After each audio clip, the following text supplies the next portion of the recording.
Today in this video we are going to do the critical analysis of our second lesson of our book, a book of essays and stories, and the name of the lesson is Gulliver in Lilliput, written by Jonathan Swift, who was an Irish writer. So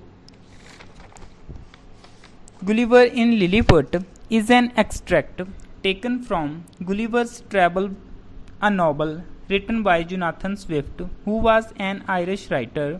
In his book, he does satire on human nature. This is considered one of the classics of English literature. The present story is set in the traditional mood of satirical travel literature. Many other classic works use the same technique, such as Chaucer's Canterbury Tales, Homer's Odyssey, etc. Travel gives the author an opportunity to compare the ways of human nature. It also keeps the story entertaining. So ਜਿਹੜੀ ਆਪਣੀ ਅੱਜ present story ਹੈ ਜੀ ਗੁਲੀਵਰਸ ਇਨ ਲਿਲੀਪਟ, ਜਿਹੜਾ ਕਿ story ਦਾ ਨੇਮ ਹੈ, Jonathan Swift ਦੀ ਲਿਖੀ ਹੋਈ ਹੈ, ਜਿਹੜੇ ਇੱਕ ਆਇਰਿਸ਼ ਰਾਈਟਰ ਨੇ, ਉਹਨਾਂ ਦੇ ਦੁਆਰਾ ਇਹ ਲਿਖੀ ਹੋਈ ਸਟੋਰੀ ਹੈ। ਇਹ ਕਿਹੜੇ ਮੂਡ ਦੇ ਵਿੱਚ ਹੈ? Traditional mood of satirical travel literature. ਇਹ ਕੀ ਹੋ ਗਿਆ, ਜਿੱਦਾਂ ਆਪਾਂ ਪੰਜਾਬੀ ਦੇ ਵਿੱਚ ਪੜ੍ਹਦੇ ਹਾਂ ਸਫ਼ਰਨਾਮਾ। ਸਫ਼ਰਨਾਮੇ ਦੇ ਨਾਲ ਨਾਲ ਕਿਹੜੇ ਮੂਡ 'ਚ ਲਿਖੀ ਹੋਈ ਹੈ? ਸਟਾਇਰ ਕਰਦਾ ਰਾਈਟਰ, ਵਿਅੰਗ ਕਰਦਾ ਜੋ ਕੁਛ ਹਿਊਮਨ ਨੇਚਰ ਦੇ ਰਾਹੀਂ ਉਹ ਦੇਖਦਾ ਹੈ। ਉਹਨੇ ਇਹ ਡਿਵਾਈਸ ਕਿਉਂ ਯੂਜ਼ ਕੀਤੀ, ਸਫ਼ਰਨਾਮਾ ਕਿਉਂ ਯੂਜ਼ ਕੀਤਾ? ਕਿਉਂਕਿ ਬੈਸਟ ਵੇ ਹੈ, ਇਹਦੇ ਨਾਲ ਮੈਕਸੀਮਮ ਜਿਹੜੀ ਲਾਈਫ ਹੈ ਆਪਾਂ ਸ਼ੋਅ ਕਰ ਸਕਦੇ ਹਾਂ ਲਿਟਰੇਚਰ ਦੇ ਰਾਹੀਂ। ਇੱਕ ਪਰਸਨ ਹੈ ਟਰੈਵਲ ਕਰਦਾ, ਇੱਕ ਨੇਸ਼ਨ ਤੋਂ ਇੱਕ ਜਗ੍ਹਾ ਤੋਂ ਦੂਸਰੀ ਜਗ੍ਹਾ ਜਾਂਦਾ, ਡਿਫਰੈਂਟ ਕਾਈਂਡ ਆਫ ਪਰਸਨਸ ਨੂੰ ਮਿਲਦਾ, what kind of person they are, ਉਹਨਾਂ ਦੇ ਬਾਰੇ ਉਹਦੀ ਆਪਣੀ ਪਰਸਨਲ ਓਬਜ਼ਰਵੇਸ਼ਨਸ ਕੀ ਨੇ, ਉਹ ਸਾਰੀਆਂ ਨੂੰ ਰਾਈਟਰ ਸਾਡੇ ਸਾਹਮਣੇ ਫਾਈਂਡ ਆਊਟ ਕਰਕੇ ਸਾਡੇ ਸਾਹਮਣੇ ਲੈ ਕੇ ਆਉਣ ਦੀ ਕੋਸ਼ਿਸ਼ ਕਰਦਾ ਹੈ।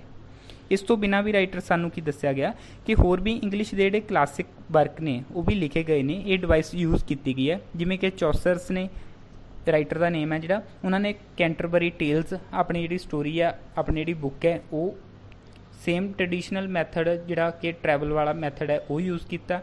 ਇੱਦਾਂ ਹੀ ਹੋਮਰਸ ਨੇ ਆਪਣੀ ਓਡੇਸੀ ਯੂਜ਼ ਕੀਤੀ ਹੈ। ਰਾਈਟਰ ਨੇ ਇਸ ਲਈ ਯੂਜ਼ ਕੀਤੀ ਹੈ ਕਿਉਂਕਿ ਉਹਨੂੰ ਹਿਊਮਨ ਨੇਚਰ ਜਾਣਨ ਦਾ ਪਤਾ ਲੱਗ ਰਿਹਾ, ਉਹਨੂੰ ਫਾਈਂਡ ਆਊਟ ਕਰਨ ਦਾ ਪਤਾ ਲੱਗ ਰਿਹਾ। ਸੈਕਿੰਡ ਵਨ, ਜਿਹੜੀ ਸਟੋਰੀ ਹੈ ਉਹਦੇ ਨਾਲ ਕਾਫੀ ਜ਼ਿਆਦਾ ਇੰਟਰਟੇਨਿੰਗ ਵੀ ਹੋ ਜਾਂਦੀ ਹੈ। In the present extract, we are told that Gulliver was a doctor of an English ship. Once his ship was caught in the stormy sea. The waves threw him up on a strange island called Lilliput. A race of very tiny people lived there. Gulliver tells us of his experience on this land. This experience shows that Gulliver was very brave, courageous, wise and kind-hearted person. ਸੋ ਸਾਨੂੰ story ਦੀ starting ਦੇ ਵਿੱਚ ਹੀ ਕੀ ਦੱਸਿਆ ਜਾਂਦਾ ਜੀ, Gulliver ਨਾਮ ਦਾ ਇੱਕ person ਹੈ ਜਿਹੜਾ ਟਰੈਵਲ ਕਰਦਾ ਹੈ, ਜਿਹੜਾ ਇੱਕ ਬਾਈ ਪ੍ਰੋਫੈਸ਼ਨ ਡਾਕਟਰ ਹੈ ਐਂਡ ਇੱਕ ਸ਼ਿਪ ਦੇ ਵਿੱਚ ਟਰੈਵਲ ਕਰ ਰਿਹਾ ਸੀ। ਸ਼ਿਪ ਦੇ ਵਿੱਚ ਬਾਈ ਚਾਂਸ ਕੀ ਹੁੰਦਾ, ਸਟੋਰਮ ਆ ਜਾਂਦਾ, ਤੂਫਾਨ ਆ ਜਾਂਦਾ ਸੀ ਦੇ ਵਿੱਚ, ਜਿਹਦੇ ਕਰਕੇ ਉਹਨਾਂ ਦਾ ਜਿਹੜਾ ਸ਼ਿਪ ਹੈ ਉਹ ਸਟੋਰਮ ਦੀ ਵਜ੍ਹਾ ਦੇ ਕਾਰਨ ਜਿਹੜੀਆਂ ਵੇਵਸ ਨੇ ਉਹ ਚੱਕ ਕੇ ਉਹਨਾਂ ਦੇ ਸ਼ਿਪ ਨੂੰ ਇੱਕ ਸਟਰੇਂਜ ਆਈਸਲੈਂਡ ਉੱਤੇ ਛੱਡ ਦਿੰਦੀਆਂ ਨੇ, ਸੁੱਟ ਦਿੰਦੀਆਂ ਨੇ। ਉੱਥੇ ਕੀ ਹੈ, ਸਟਰੇਂਜ ਜਗ੍ਹਾ ਹੈ ਇੱਕ ਜਿਹਦਾ ਨਾਮ ਹੈ ਲਿਲੀਪਟ, ਜਿੱਥੇ ਕਿ ਬੜੇ ਟਿਨੀ ਪੀਪਲ ਰਹਿੰਦੇ ਨੇ, ਬਹੁਤ ਹੀ ਛੋਟੀ ਹਾਈਟ ਦੇ, ਇੰਚਸ ਜਿਨ੍ਹਾਂ ਦੀ ਹਾਈਟ ਹੈ ਇੰਚਾਂ ਦੇ ਵਿੱਚ ਆਪਾਂ ਮੈਜ਼ਰ ਕਰ ਸਕਦੇ ਹਾਂ, ਉਨੀ ਕੁ ਹਾਈਟ ਦੇ ਜਿਹੜੇ ਪਰਸਨਸ ਨੇ ਉੱਥੇ ਰਹਿੰਦੇ ਨੇ। ਉਸ ਤੋਂ ਬਾਅਦ ਉੱਥੇ ਰਹਿੰਦੇ ਹੋਏ ਗੁਲੀਵਰ ਦਾ ਉੱਥੇ ਦਾ ਐਕਸਪੀਰੀਅੰਸ ਕੀ ਹੈ, ਉਹਦੇ ਬਾਰੇ ਸਾਰੀ ਸਾਡੀ ਸਟੋਰੀ ਹੈ। ਐਂਡ ਇਹ ਐਕਸਪੀਰੀਅੰਸ ਸਾਨੂੰ ਕੀ ਸ਼ੋਅ ਕਰਦਾ ਹੈ, ਗੁਲੀਵਰ ਦੇ ਕਰੈਕਟਰ ਬਾਰੇ ਦੱਸਦਾ ਕਿ ਉਹ ਬੜਾ ਬਰੇਵ ਹੈ, ਕੋਰੇਜੀਅਸ ਹੈ, ਵਾਈਜ਼ ਹੈ ਐਂਡ ਬੜਾ ਕਾਈਂਡ ਹਾਰਟਡ ਪਰਸਨ ਹੈ। He went to sleep near the seashore. When he woke up, he found himself as a prisoner. His arms, legs, long hair had been tied to the ground. There were strings all over his body. He felt something moving on his body. It came near his chin. Gulliver saw that it was a man hardly 6 inches tall. The little man had a bow and an arrow in his hands. About 40 others were following him. Gulliver gave a loud cry. The little man ran back in fear. However, they soon returned. So next ਸਾਨੂੰ ਕੀ ਦੱਸਿਆ ਜਾਂਦਾ ਹੈ, Gulliver ਜਿਹੜੀ ਉਹ ਸਟਰੇਂਜ ਜਗ੍ਹਾ ਦੇ ਉੱਤੇ ਪਹੁੰਚ ਜਾਂਦਾ ਹੈ, ਉੱਥੇ ਸੌਂ ਜਾਂਦਾ ਹੈ, ਆਰਾਮ ਕਰਦਾ ਹੈ, ਜਿੱਦੋਂ ਸਾਨੂੰ ਕੀ ਪਤਾ ਲੱਗਦਾ ਹੀ ਵਾਜ਼ ਅ ਫੀਅਰਲੈਸ ਪਰਸਨ, ਉਹਨੂੰ ਕਿਸੇ ਕਿਸਮ ਦਾ ਫੀਅਰ ਨਹੀਂ ਗਾ, ਫੀਅਰਫੁਲ ਨਹੀਂ ਗਾ, ਬੜਾ ਫੀਅਰਲੈਸ ਪਰਸਨ ਹੈ, ਉੱਥੇ ਸੌਂ ਜਾਂਦਾ ਹੈ। ਜਦੋਂ ਉਹ ਉੱਠਦਾ ਹੈ ਦੈਨ ਉਹ ਕੀ ਦੇਖਦਾ, he he found himself a prisoner, ਉਹਨੂੰ ਇੱਕ ਕੈਦੀ ਬਣਾ ਲਿਆ ਗਿਆ ਸੀਗਾ। ਉਹਦੀਆਂ arms, legs, long hair, each and everything ਹੈ ਜਿਹੜਾ that was tied to the ground ਦੇ ਨਾਲ ਬੰਨ੍ਹ ਦਿੱਤਾ ਗਿਆ ਸੀਗਾ। ਉਹਦੇ ਹਰ ਪਾਸੇ ਉਹਨੂੰ ਕੀ ਦਿਖਦੇ ਨੇ, ਸਟ੍ਰਿੰਗਸ ਦਿੰਦੀਆਂ ਨੇ ਉਹਨੂੰ, ਰੱਸੀਆਂ ਦਿੰਦੀਆਂ ਜਿਨ੍ਹਾਂ ਨਾਲ ਉਹਨੂੰ ਬੰਨ੍ਹ ਦਿੱਤਾ ਗਿਆ ਹੈ। ਫਿਰ ਉਹ ਕੀ ਕਰਦਾ, ਇੱਦਾਂ ਉਹਨੂੰ ਫੀਲ ਹੁੰਦਾ ਹੈ ਸਮਥਿੰਗ ਉਹਦੀ ਬੋਡੀ ਉੱਤੇ ਮੂਵ ਕਰ ਰਿਹਾ ਸੀਗਾ। ਜਦੋਂ ਉਹਦੀ ਚਿੰਨ ਦੇ ਨੇੜੇ ਆਇਆ ਉਹ ਕੀ ਦੇਖਦਾ, ਇਟ ਵਾਜ਼ ਅ ਮੈਨ, ਇੱਕ ਆਦਮੀ ਸੀਗਾ, ਹਾਰਡਲੀ 6 ਇੰਚਜ਼ ਟਾਲ, ਜਿਹਦੀ ਕਿ ਹਾਈਟ ਸਿਰਫ 6 ਇੰਚ ਤੱਕ ਸੀਗੀ। ਇਹ ਜਿਹੜਾ ਲਿਟਲ ਮੈਨ ਹੈ ਉਹਦੇ ਹੱਥ ਦੇ ਵਿੱਚ ਉਹ ਕੀ ਦੇਖਦਾ, ਇੱਕ ਐਰੋ ਹੈ ਛੋਟਾ ਜਿਹਾ, ਇੱਕ ਤੀਰ ਹੈ, ਇੱਕ ਕਮਾਨ ਹੈ। ਲਗਭਗ 40% ਕਹਿੰਦਾ ਉਹਦੇ ਪਿੱਛੇ ਉਹਦੇ ਪਿੱਛੇ ਉਹਨੂੰ ਫੋਲੋ ਕਰਦੇ ਹੋਏ ਆ ਰਹੇ ਸੀ। ਦੈਟ ਮੀਨਸ ਕਿ ਜਿਹੜਾ ਪਰਸਨ ਸੀਗਾ ਹੀ ਵਾਜ਼ ਦੀ ਲੀਡਰ ਆਫ ਦੈਮ, ਉਹਨਾਂ ਦਾ ਲੀਡਰ ਸੀਗਾ। ਇਸ ਕਰਕੇ ਗੁਲੀਵਰ ਨੇ ਜਦੋਂ ਲਾਊਡ ਕਰਾਈ ਦਿੱਤੀ, ਬਹੁਤ ਉੱਚੀ ਦੇ ਕੇ ਉਹ ਬੋਲਿਆ, ਦੈਨ ਜਿਹੜੇ ਲਿਟਲ ਮੈਨ ਸੀ ਦੇ ਰੈਨ ਬੈਕ ਇਨ ਫੀਅਰ, ਡਰ ਦੇ ਮਾਰੇ ਪਿੱਛੇ ਨੂੰ ਭੱਜ ਗਏ। ਲੇਕਿਨ ਫਿਰ ਦੇ ਸੂਨ ਰਿਟਰਨ, ਦੁਬਾਰਾ ਫਿਰ ਤੋਂ ਉਹ ਉਹਦੇ ਵੱਲ ਨੂੰ ਵਧਣੇ ਸਟਾਰਟ ਹੋ ਗਏ। When Gulliver try to get loose, the little man shoot arrows at him. These arrows prickled him like needles, but Gulliver remained quiet. He was very wise. He showed them that he was not their enemy. The little man stopped their attack, so Gulliver won them as friends.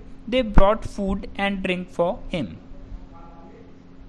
ਸਾਨੂੰ next ਕੀ ਪਤਾ ਲੱਗਦਾ ਜੀ, ਜਿਹੜਾ Gulliver ਹੈ ਉਹਨੇ try ਕੀਤੀ ਆਪਣੇ ਆਪ ਨੂੰ ਲੂਜ਼ ਕਰਨ ਦੇ ਲਈ, ਤਾਂ ਕਿ ਉਹ ਜਿਹੜਾ ਪ੍ਰਿਜ਼ਨ ਬਣਾਇਆ ਗਿਆ, ਉਹਨੂੰ ਪ੍ਰਿਜ਼ਨਰ ਬਣਾਇਆ ਗਿਆ, ਉਹਦੇ ਤੋਂ ਬਚ ਸਕੇ। ਜਿੱਦਾਂ ਹੀ ਉਹਨੇ ਕੋਸ਼ਿਸ਼ ਕੀਤੀ, ਜਿਹੜੇ ਲਿਟਲ ਮੈਨ ਸੀਗੇ ਉਹਨਾਂ ਨੇ ਐਰੋਜ਼ ਦੇ ਨਾਲ ਉਹਦੇ 'ਤੇ ਅਟੈਕ ਕਰਨਾ ਸਟਾਰਟ ਕਰਤਾ ਉਹਦੇ 'ਤੇ। The other problem was that Gulliver didn't understand their language, so he tried to answer by making signs. He put his fingers again and again to his mouth. Thus he tried to tell them that he was feeling very hungry.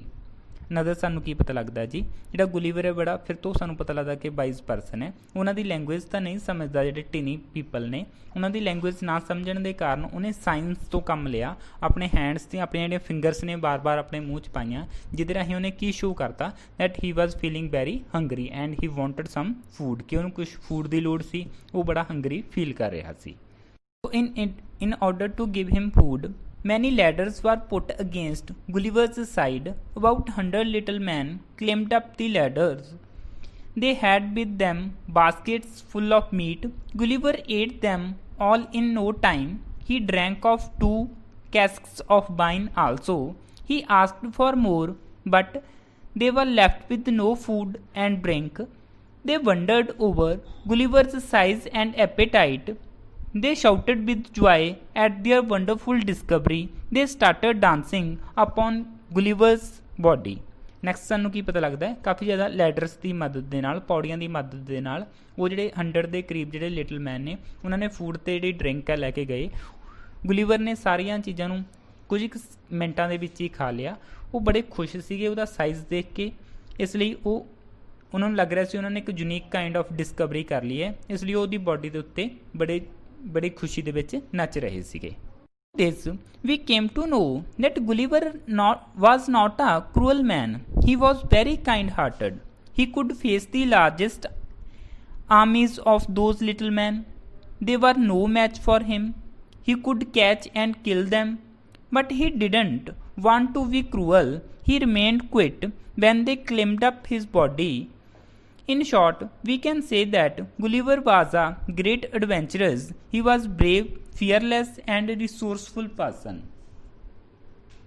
ਸਾਨੂੰ ਕੀ ਪਤਾ ਲੱਗਦਾ ਜੀ, ਜਿਹੜਾ Gulliver ਹੈ ਕਹਿੰਦੇ ਉਹ cruel ਮੈਨ ਨਹੀਂ ਸੀਗਾ, ਕਿਉਂਕਿ ਆਪਾਂ ਨੂੰ ਪਤਾ ਉਹਦਾ ਸਾਈਜ਼ ਬਹੁਤ ਹੈ। ਜਿੱਦਾਂ ਉਹਨੇ ਲੂਜ਼ ਹੋਣ ਦੀ ਕੋਸ਼ਿਸ਼ ਕੀਤੀ ਸੀ, ਉਹਨਾਂ ਨੂੰ ਚਾਹੁੰਦਾ ਤਾਂ ਜਿਹੜੇ ਲਿਟਲ ਮੈਨਸ ਦੀ ਜਿਹੜੀ ਆਰਮੀ ਹੈ, ਜਿਹੜੀ ਉਹਨਾਂ ਦੀ ਫੌਜ ਸੀ, ਉਹਨੂੰ ਮਿੰਟਾਂ ਸਕਿੰਟਾਂ ਦੇ ਵਿੱਚ ਕ੍ਰਸ਼ ਕਰ ਸਕਦਾ ਸੀ, ਖਤਮ ਕਰ ਸਕਦਾ ਸੀ। ਉਹਨਾਂ ਦਾ ਆਪਸ ਦੇ ਵਿੱਚ ਕੋਈ ਮੈਚ ਨਹੀਂ ਸੀ, ਬਟ ਸਟਿਲ ਫਿਰ ਵੀ ਉਹ ਕਰੂਅਲ ਨਹੀਂ ਬਣਨਾ ਚਾਹੁੰਦਾ, ਬੜਾ ਕਾਈਂਡ ਹਾਰਟਡ ਹੈ। ਉਹ ਜਿੱਦਾਂ ਕਹਿੰਦੇ ਨੇ ਉੱਦਾਂ ਉਹਨਾਂ ਦੀਆਂ ਚੀਜ਼ਾਂ ਨੂੰ ਫੋਲੋ ਕਰਦਾ ਹੈ। ਐਂਡ ਇਹ ਤੋਂ ਸਾਨੂੰ ਕੀ ਪਤਾ ਲੱਗਦਾ ਹੈ ਕਿ ਉਹ ਬੜਾ ਗ੍ਰੇਟ ਐਡਵੈਂਚਰਰ ਹੈ, ਬੜਾ ਬਰੇਵ ਪਰਸਨ ਹੈ, ਫੀਅਰਲੈਸ ਹੈ ਐਂਡ ਕਾਈਂਡ ਹਾਰਟਡ ਉਹ ਪਰਸਨ ਸੀਗਾ। So one of the prominent theme in the story is clash between morality and our physical power. So ਜਿਹੜਾ ਥੀਮ ਹੈ ਜੀ ਉਹ ਕੀ ਹੈ, ਮੋਰੈਲਿਟੀ, ਜਿਹੜੇ ਸਾਡੀਆਂ ਐਥਿਕਸ ਨੇ, ਜਿਹੜੇ ਸਾਨੂੰ ਨੈਤਿਕ ਕਦਰਾਂ ਕੀਮਤਾਂ ਨੇ ਤੇ ਪਲੱਸ ਸਾਡੇ ਅੰਦਰ ਜਿਹੜੀ ਫਿਜ਼ੀਕਲ ਪਾਵਰ ਹੁੰਦੀ ਹੈ ਉਹਨਾਂ ਦੇ ਵਿਚਕਾਰ ਕਲੈਸ਼ ਚੱਲਦਾ, ਉਹਨਾਂ ਦੇ ਵਿਚਕਾਰ ਸਮਟਾਈਮਸ ਕੀ ਚੱਲਦਾ, ਸਟਰਗਲ ਚੱਲਦਾ, ਫੋਰਸ ਚੱਲਦੀ ਹੈ ਉਹਨਾਂ ਦੇ ਵਿਚਕਾਰ। Many a time we could do some work with our physical power which are otherwise not allowed by our morality। ਬਹੁਤ ਸਾਰੇ ਇੱਦਾਂ ਦੇ ਵਰਕ ਹੋ ਸਕਦੇ ਨੇ ਜਿਨ੍ਹਾਂ ਨੂੰ ਅਸੀਂ ਆਪਣੀ ਫਿਜ਼ੀਕਲ ਪਾਵਰ ਦੇ ਨਾਲ ਜੇ ਚਾਹੀਏ ਕੰਪਲੀਟ ਕਰ ਸਕਦੇ ਹਾਂ, ਲੇਕਿਨ ਸਮਟਾਈਮ ਸਾਡੇ ਅੰਦਰਲੀ ਮੋਰੈਲਿਟੀ, ਸਾਡੀ ਇਨਰ ਸੈਂਸ ਸਾਨੂੰ ਅਲਾਉ ਨਹੀਂ ਕਰਦੀ ਕਿ ਉਹ ਕੰਮ ਕੀਤਾ ਜਾਵੇ। ਇਸ ਦਾ ਮਤਲਬ ਕੀ ਹੋ ਗਿਆ ਕਿ ਮੋਰੈਲਿਟੀ ਅਤੇ ਫਿਜ਼ੀਕਲ ਫੋਰਸ ਦੇ ਵਿੱਚ ਹਮੇਸ਼ਾ ਹੀ ਕਲੈਸ਼ ਹੁੰਦਾ। ਮੋਰੈਲਿਟੀ ਜਿਹੜੀ ਸਾਨੂੰ ਸਹੀ ਰਸਤੇ ਰੱਖਦੀ ਹੈ, ਫਿਜ਼ੀਕਲ ਫੋਰਸ ਜਿਹੜੀ ਸਾਨੂੰ ਅਦਰਵਾਈਜ਼ ਗਲਤ ਰਸਤੇ ਲੈ ਕੇ ਜਾ ਸਕਦੀ ਹੈ।